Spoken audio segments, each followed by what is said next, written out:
Alas 5:10 na, Ratsada, balita na!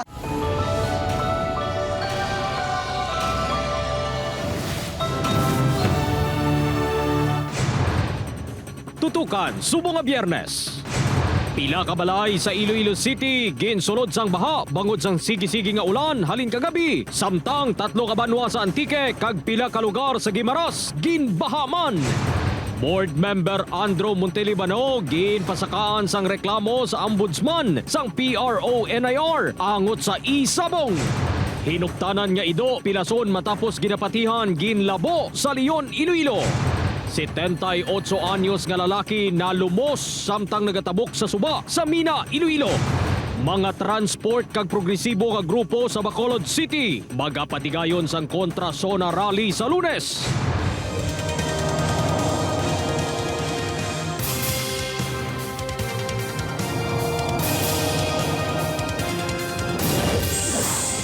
Ini ang Ratsada Balita.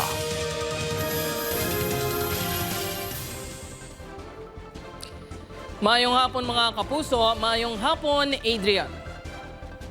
Mayong hapon man George sa nagapanguna ka balita. Pinakabalay sa Iloilo City ginsulod sang baha bangon sa sige-sige nga ulan na humaling kagabi. Samtang 3 ka banwa sa probinsya sang Antique, kag pila ka lugar sa Guimaras ginbahaman. Si Zen Kilantang sa may nagaratsada nga balita, live sa La Paz, Iloilo City. Zen?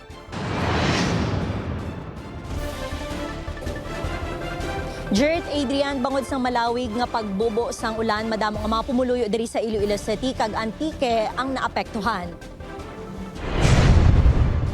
Nagsaka ang level sang tubig sa distrito sang La Paz, Iloilo City bangod sang wala untat nga pagbubo sang ulan. Hinahinay ang dalagan sa mga motorista kag mga nagalabay nga mga residente sa kalsada. Naglutaw ang mga gamit sa sulod sang Tiangge ni manang rally sa Barangay de Vinagracia bangod ginsulod sang baha. Nagamit sila sang demotor nga hose agud makuha ang tubig sa sulod sang balay. Hindi man higapon mo basta sulod pero ginabuin-buin lang para nga hindi lang bala matamaan kadalom gid. Sa Barangay Kalubihan Haro ginsuluban sang baha ang mga balay. Ang iba na nagbakwita bangod naglabot na sa tagahawak ang tubig kaina sang kaagahon. Naabdan sa news team si Manang Linda nga nagapanglimpyo sang ilapuloy-an. Hasta kagaon, nag-ano na gid siya, nagsaka na gid nga taga diri na gid diabla. Tiboy man kami tulog hasta subong.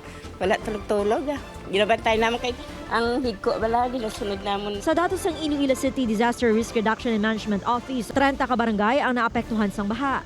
Sa Barangay Caridad Hamtik Antique, bangod sa baha, nahulog sa kanal ang bus kag nagtakilid. 8 kasakay sang bus ang ginrescue, temporaryo nga hindi maagyan ang National Highway. Sa Barangay Funda, pila ka individual ang natrap sa sulod sang balay, bangod sang baha, gilayon man sila nga ginrescue sang Philippine Coast Guard.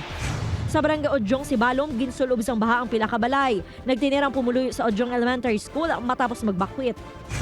Apektado sang baha ang mga banwa sang Hamtik, Tobias Fournier kag Sibalom. 139 ka mga pamilya ang nagbakwit. Suspendido ang klase. Nag-issue kita nga direktiba nga i-commence ang preemptive evacuation sa mga highly susceptible sa mga baha ng landslide. Sa Hordan, Guimaras, makitaan sa video nga naglapaw ang tubig sa dike kag nagtaas ang baha sa kalsada. Sunod sa Pag-asa, hindi direktang apektado ang rehiyon sa Bagyo Quiapo apang posible pa ang maulanon nga tiyempo sa Southern Antique, Iloilo kag Guimaras tubtob karon sa gabi. 80.8 mm ang amount of rainfall nga na-record halin sang 2 a.m. tubtob 8 a.m. Possible 50 to 100 mm of accumulated rainfall sa mga eksperyensya naton diri. Sa datos ng DepEd 6, 47 ka LGU sa Western Visayas ang nagsuspende sang face-to-face classes kag nag-shift sa alternative delivery mode. Ginsuspend man ang face-to-face classes sa Bacolod City kag 13 ka LGU sa Negros Occidental bangod sa pag-ulan. Sa La Castellana, 13 ka mga pamilya ang nag-evacuate bangod sa baha. Sa Bacolod City, nakuhaan sang video ang rain shaft o kung weather phenomenon kung sa din may porsyon sang lugar nga may ulan, samtang mainit naman sa pihak. Insamo lang ng specific area ang may ulan, ang mga cloud formation, galapta-lapta.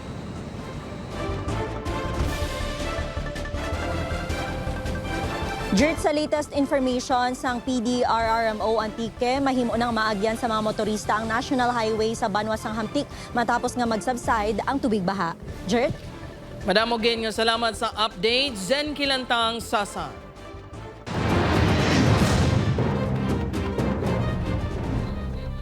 Board members sa Negros Occidental nga ginapahayag konektado sa operasyon sang isabong ginpasakan sang reklamo kriminal. kag administratibo sa Office of the Ombudsman. Sa Iring Pedreso may nagaratsada nga balita. Ginkumpirma sa Police Regional Office Negros Island Region nga formal na nga ginpasaka ang criminal kag administrative complaints bato kay Negros Occidental 3rd District Board Member Andrew Montelibano sa Office of the Ombudsman sa July 20. May kangtanan ini sa raid nga gipatigayon sa Barangay Alicante, Ibi, Magalona kung sa diin target kung taning nga arestuhan ang isa ka most wanted person. Apang na-recover ang mga patay nga inubulang nga manok kag iban pa nga kagamitan nga gingamit sa isabong. Nakita ang presensya sa board members sa lugar kag natukiban nga ginapanagiyahan sini ang farm. Handa ang opisyal nga atubangon ang reklamo. It was just a complaint. Wala pa man case because wala pa man nabasa sa ombudsman unless mapadala sa pinang ombudsman. Hugot ini nga ninindugan nga wala siya sang kahilabtanan sa iligal nga operasyon. Kaya ko na ialabot. I arrived late than the police. Pag-abot ko ato na to yung mga police. I am very confident because I have all the proof. Nagpaiway nga magpa-interview ang kapulisan. Upod kay Herald Ekang, Aileen Pedraso ang naga. Ratsada!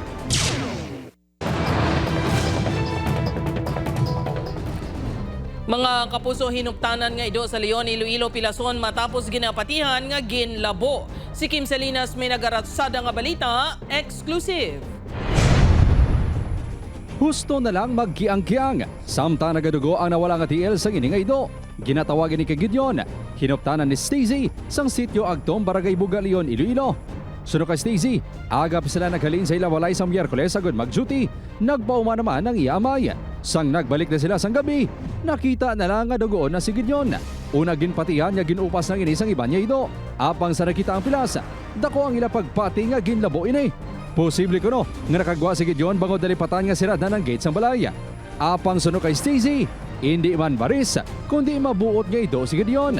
Damo-damo, dugo ang nagwa sa iya. Gabi na dito, ginbuktusan na naman sang tela. Wala mo kami bata sa ngaspan ko. So baby na naman na wala pagin kami kabalo kung o bala. Plano ni Stacy nga i-report ang insidente sa barangay Kagabulisan. Si Gideon, ang handumanan ni Stacy sa nagtaliwan sining Iloy. Ginakondinar sa isa ka animal advocate group ang natabo nga animal cruelty. Handa sila magbuli kay Stacy, agud mahatagan sa hustisya ang natabo kay Gideon. Nagapanawagan man ang grupo sa otoridad niya ipatuman ng lai, agud hindi magsalig ang mga offender. Wala kami ka-insindi kung nga ang may mga tao nga ako sina. Wala na lugar ang animal cruelty sa amon. Kagtanan niya nga sapat. Nag-deserve man sang care, sang respect. Upod Caramel Porquia, Kim Salinas ang naga. Ratsada! Nakumpeskar sa bag sa grade 11 students sa Bacolod City, kumpirmado nga marijuana. Sa Iring Pedreso may nagaratsada nga balita. Nagwa sa laboratory test ang kapulisan nga positibo nga marijuana ang mga na-recover sa bags ng grade 11 student sa isa ka eskwelahan sa Barangay Granada, Bacolod City. Posible man nagagamit sa marijuana ang estudyante base sa na-recover nga paraphernalia sa iya bag suno sa kapulisan. Actually, may information kami na transaction niya through internet. May nakita-kita dito nga 5 nag-positive man sa examination. Halin sa Social Development Center, igasaylo ang estudyante sa WCPD kag ipaidalom sa counseling. Mga ginahatag na intervention sa sining mga kabataan nga gaka-involve no sa anuman nga klase sa mga illegal activities. So mga ginikanan no ubayan ginaton ang aton nga mga kabataan no siguro proper gid nga guidance. Wala na naghatag ang otoridad sa iban pa nga detalye na hanungod sa estudyante. Wala gihapon naghatag sa pahayag sa news team ang eskwelahan kag ang Deputy Division of Bacolod City. Upod kay Herald Ekang, Aileen Pedraso ang naga. Ratsada!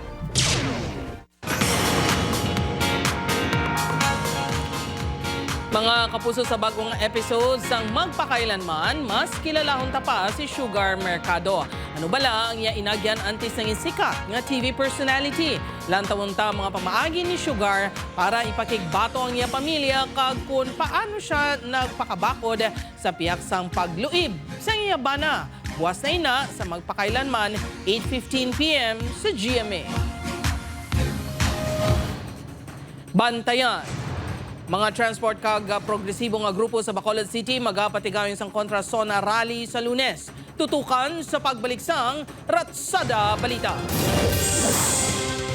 ang Ratsada Balita.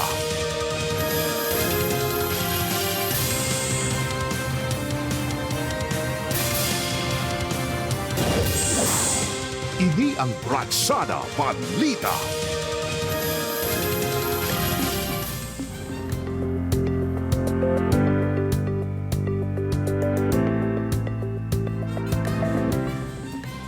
Kapusong ginpromisa ni PBBM nga masugot nga seguridad kag kalinong sa zona sang 2025 wala mabatsyagan sa pila ka manigrense. Yari nagaratsad nga balita. Titiyakin ng pamahalaan na wala na mabubuong muli. Magkakasangga ngayon ang AFP, PNP at mga dating rebelde sa pagpapanatili ng kaayusan at kapayapaan. Sa State of the Nation Address sang 2025, ginpahayag ni President Ferdinand Marcos Jr. nga lauman sa mga Pilipino ang mas malino nga komunidad nga hilway sa mga krimen. Ginpasalig man sa Presidente nga mahilway na sa ginamo ang pila ka mga NPA-infested areas sa pungsod. Apang walay nabatsyagan sa Negros Occidental. Sa datos sa Armed Forces of the Philippines, naglabot sa 24 kaginakabig mga miyembro sa New People's Army ang napatay sa nagkailain na enkwentro sa Negros Occidental sa 2026. Pinakamadugo ang natabo sa Toboso sa Abril 19 matapos ang 11 ka oras sa enkwentro sa tuwasang NPA kag militar. 19 ang ginbawian sang kabuhi. Sa pagbisita ni Defense Secretary Gilberto Chodoro Jr. sa Bacolod City, ginpahayag sini nga wala sang himuon nga peace talk ang gobyerno sa CPP, NPA. So why do you have peace talks on a national level? Secondly, the government is open to returning rebels.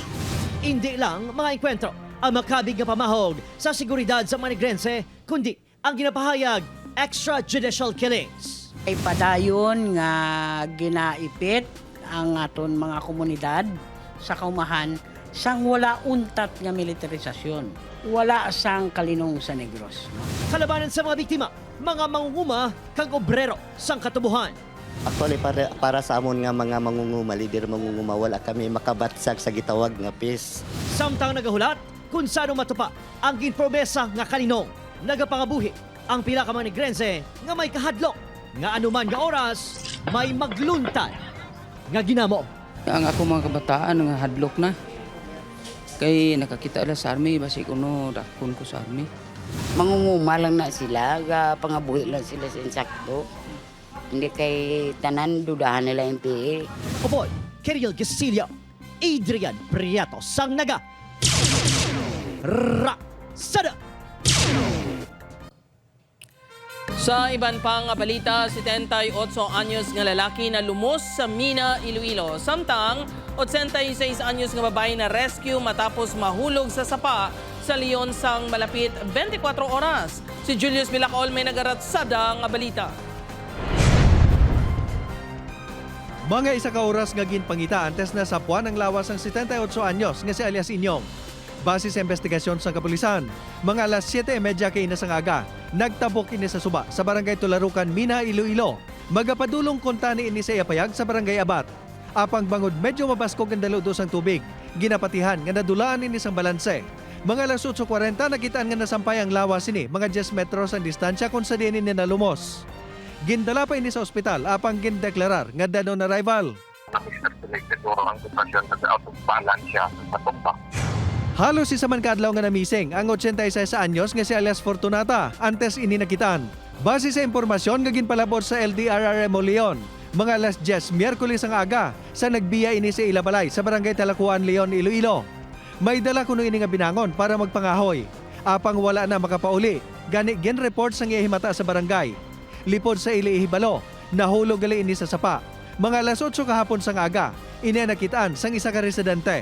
May ido ano nga nagatagol. So din ka nakitan sang tao dito na nakakita nga may tao nga nagakaya sa nagapa. Sa pihag sang natabo, nagpabili naman ang pangalibutan sang tigulang. Kag maswerte nga wala ini sang kasamaran.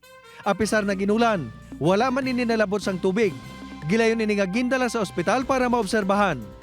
Upod kay Marvin Lauderes, Julius Bilacaol, ang naga Ratsada!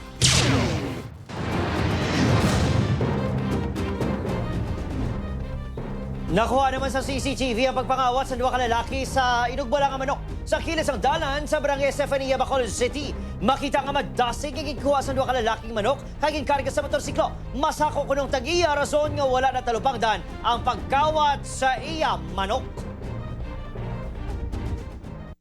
Tabululog tao na kami na kay digamo ko sang para sa aga blabalon sa mga bata. Tapos ang uli na ano ko nga nakita nila ang manok nga pula wala na. Ati subong gina assist pa na kung gin-survey nasa kilidalan mo. May na sila lang bisan hindi mo pag-survey yon, nalabyan nila. Duhang ka kliyente nagreklamo matapos ginaligar ginbaldog sang isa ka event organizer sa Iloilo City. Si Kim Salinas may nagaratsada nga balita, exclusive.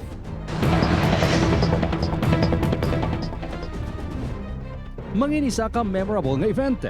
Inigunta niya ang ginapananaw sang pamilya sang debutant sa isa ka event place sa Barangay Tagbakaro sang Huwebes, Hulyo 16. Apang ang excitement, nabuslan sang kasubok kag kaugot. Ini matapos nga sa 7 ka menu nga ginkasugdan niya provide ang organizer sa 70 ka bisita, 4 lang ang nag-abot. Napilitan si Alias May nga mag-order liwat sa pagkaon kag naggasto sang 15,000 pesos. Una na ini nagbayad sang 30,000 pesos organizer para sa food kag decoration. Nagibi sa gani sir kaya biya wala ipakaon. Excited gid sir tanan nga pamilya tuto sir mo hindi lang pamilya mga classmate ka pa. Grabe gid siya iya nga nga ginimo iba ko nagpululi na lang gani. Ini man ang eksperyensya sang Iloy nga si Alas Jen sa ika-7th birthday sang iya bata sa Sabado, Hulyo 18. Naglabot sa masobra 25,000 ang gingasto pa sini sa pagdugang sa pagkaon, bayad sa host, magician nga kuntani obligasyon sang organizer. Gindala ni Alias Jen ang babae nga organizer nga ginkilala kay Alias Ems sa Iloilo City Police Station 3. Apang wala maninigin kusturya sang kapulisan. Nag-order kami para lang may pakaon kay kuya na kami sir mo sa tawo sa bisita namon. Nagibi na lang kuya sa kusina kay wala na kami mahimo na ngayon na lang kuya pasensya. Sunod sa duwa ka tagreklamo, wala gid sila ginrefund ni Ems. Mayara na sila sang group chat sa diin at tukiman nga masobra na sila 15 nga nabaldog sa suspect. Aso niya nagubaan kung ma'am tricycle, nagubaan service kung diin ka man subong. Kabay pakatulog kasagin pang obra mo sa amo no. Plano sa mga biktima nga magpasaka sa pormal nga reklamo sa NBI. Sunod sa isa ka opisyal sang NBI 6 nga napamalibad niya hingadlan. Posible mahulog sa civil case kung staff ang reklamo. Handa sila sa pag-investigar kung mabaton ang reklamo sa mga biktima. Gintawagan sa news team ang ginapayag numero sang organizer apang wala nagasabat. Upod Caramel Porquia, Kim Salinas ang naga Ratsada. Sa iban pa nga balita na kumpiskar sang kapulisan ang 249 ka container sang ginapatihan illegal nga mantika nga wala sang label. 12 ka suludlan sang toyo kag 67 ka containers sang langgaw. Lakip man sa na-recover ang mga gamit sa pagmix sa mga produkto, litro nga plastic containers kag 11 ka sako nga rock salt.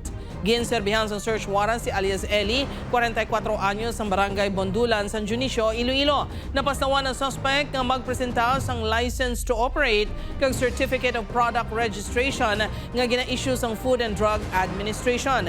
780,000 pesos ang balor sang illegal nga produkto ang nakumpiskar. Mga kapuso, apektado sa gihapon sang African Swine Fever ang 28 ka banwa sa probinsya sang Iloilo. 9 ka banwa nagapabilin sa red category. Lakip sa mga ini ang Badyangan, Balasan, Barotac Nuevo, Carles, Dueñas, Maasin, Mina, Pototan, kag San Dionisio. 19 ka banwa ang na-classify sa pink category. Sa piyak sini, hindi man apektado ang supply ng baboy sa probinsya. Sa swine inventory sang Iloilo Provincial Veterinary Office, yara sa 127,336 ang live hogs sa probinsya. Mas ginpasanyog naman ang protocols nga ginapatuman kontra ASF. Sa Barotac Viejo, ang pinakaulihing nga gin-report nga may positibo nga kaso sang ASF.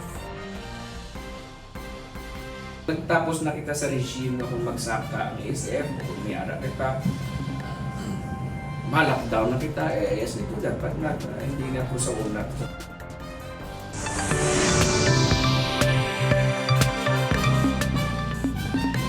Mga puso, dalago naman nga pa premyong naghulat sa ating Kapuso Big Time Panalo Season 5. Pwede magpadala sa entries sa August 7, 2026. Magpadala sa entries para may chance nga magdaog ang mga manugbakal kag sari-sari store owners. Ang pinakaginabantayan nga nationwide pa-promo sa Jimmy Network magapanghatag sa masobra 6 million pesos pa premyo. Kag for the first time may 2 winners nga maswerte nga magapauli sa grand prize nga 2 million pesos. Tax-free. Magluwa sa grand prize winners, madamo man ang magdaog sa cash prize sa ating Kapuso Big Time Panalo. 10 winners ang 50,000. 100 winners of 5,000 pesos, kag 280 winners ng 1,000 pesos. Maghulog sa entry sa participating Mercury Drug branches, Jimmy Regional TV and radio stations, at pwede man sa selected outlets ng Pure Gold nationwide. Maghalong sa fake news, fake Facebook accounts o scam text. Tutok lang sa GMA o kung magbisita sa official Facebook page, www.facebook.com/GMApromos kag micrositepromos.gmanetwork.com/GMApromos para sa complete mechanics kag official announcements. Ini ang Bratsada Balita.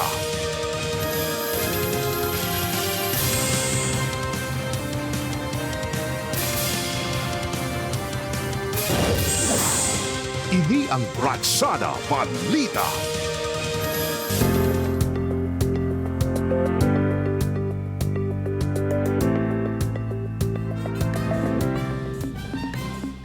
Mga progresibo nga grupo, mga patigayon sa ginatawag nga counter-SONA sa Lunes. Kadungan sa State of the Nation address ng Presidente. Yaring nagaraksada nga balita. Ipaagi, sang pila ka bakulod noon kag negrense sa hublag protesta ang pagpalabot sa Presidente sang pila ka problema sa probinsya sa Lunes, July 27. Kadungan sang State of the Nation address ni President Ferdinand Marcos Jr. Magapatigayon sang ginatawag nga counter-SONA ang pila ka progresibo nga grupo. Ipicture na to daw ang tutuod nga kaimtangan sa pumuluyo, no? Sa lain-lain nga sektor, no? Ginapreparar na ang placards kung sa diin nakabutang ang pinakapanawagan nga solusyonan na ang problema sa gutom, land grabbing kag iban pa nga issue. Kami kagadimanda na dapat ayuda para sa mga umugon sa kampo. Kung sa amon lang sa pamalakaya, halos 1% lang gid siya nga nung ginapili lamang hindi tanan makabenepisyo. Mapasakop man ang transport group. Dapat matagaan sa ayuda o kung discount lang ang aton nga mga drivers kag ang aton nga mga PUJs sa aton nga mga gasoline station. Para sa simbahan, nagakadapat nga pamatian na aray mahambalon sa Presidente sa SONA sa baylo nga magprotesta. Kung pariho man nga adlaw nga kita magapabutyag man sa aton nga mga ang aton mga ginapaabot ya sa gobyerno. Kati naghambal aton nga mahambal makita batok sa iya. Opo, Keril Casillo, Adrian Prieto, sang Ratsada. Mga kapuso Antiqueño seafarer, isa sa mga napatay sa drone attack sa Black Sea sa Europe. Pamilya nagapanawagan nga mapadasig ang pag-repatriate sa iyang bangkay. Si Kim Salinas may nagaratsada nga balita. 2013 sang nagtrabaho bilang isa ka seafarer. Ang 37 anyos sa si Jude Pagunsan sang Valderrama, Antique. Handom sini nga mapaeskwela ang iya manghod kag mahatagan sa maayo nga pangabuhi ang iya pamilya. Kasado na ini kag may duha ka kabataan. Apang padayon niya raga pasimpalan sa kadagatan para sa maayo nga buwas damlag. Apang iniman ang nangin rason sang iya pagtaliwan. Si Jude, ang isa sa duwa ka Filipino seafarers nga napatay sa drone attack sa Black Sea sa bayan sang Ukraine sang Domingo, Hulyo 19. Hindi kami sa magpati, sir. Daw ka imposible kay 3 days antes andar gali barko nakapuspatana mo sa wall na nga may mga nauna pa ibingan na barko. Panawagan sa pamilya ang madasig nga pag-repatriate sa bangkay sa biktima. Agad ka maluwan sa mga bata na tama niya ka provider. Okay. Kung maguli ang adlaw-adlaw ka, matanda ka mga bata na kabanting. Base sa pahayag sa Department of Migrant Workers, yara pa sa barko ang bangkay sa biktima. Target ini madala sa Antique sa masunod nga semana. Kahapon, nagpadulo ang Department of Migrant Workers kag Overseas Workers Welfare Administration sa imata sa biktima sa Valderrama. Ang instruction gid sa atong presidente, hindi sila mag-gastos sa kahit isang sentavo We will shoulder all the expenses that are necessary during their time of mourning and grief. Base sa pinakauli nga monitoring sa DMW, sa 15 ka barko ang ginatake, 15 nang nasamaran samtang isa pang missing. 151 naman ang safe. Upod kay Romel Porquia, Kim Salinas ang naga. Ratsada!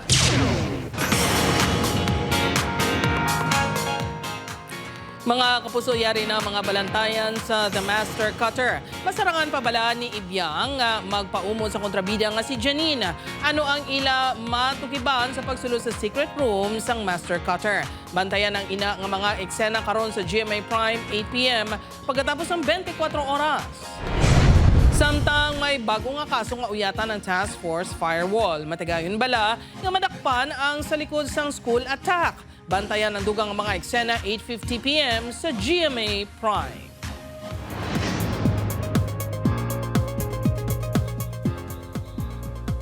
Mga puso, nagbaskog kang isa na ka tropical storm ang Bagyo Quiapo nga naglandfall sa Camiguin Island sa Calayan, Cagayan. Sa latest bulletin sa Pag-asa, yara na sa wind signal number 2 sa Batanes, northern portion sa Cagayan, Babuyan Islands, northern part of Apayao kag northern portion of Ilocos Norte. Wind signal number 1 naman sa pinakabahin sa northern kag central Luzon. Sunod sa Pag-asa, sunod nga iguon ang Babuyan Islands sa posible man maglandfall. Buwas, posible yara na sa guwasang par ang bagyo. Habagat ang nagapaulan sa ibang pangalugar sa pungsod. Sa datos sa Metro Weather, dakong tsansa sa ulan sa Western Visayas kag Negros Island Region.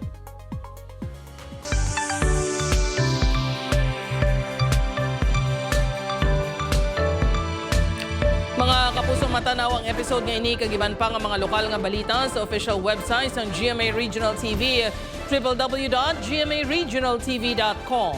Pwede man ninyo mabisita ang official YouTube channel, GMA Regional TV. Kaya click ang subscribe button para sa pinakamainit nga balita halin sa mga rehiyon. Madamo nga salamat mga kapuso, pati na sa aton mga kapuso abroad. Ako si Eden Pretos. Ako naman si Jerthrod Charlatan. Kami ang GMA Regional TV. Wala sang ginadampigan, wala sang ginaprotektahan. Halin sa Tubtub subong, matutod niya serbisyo, gid lang. Tubtub sa Lunes, ululupod gyapon kita tanan sa Ratsada!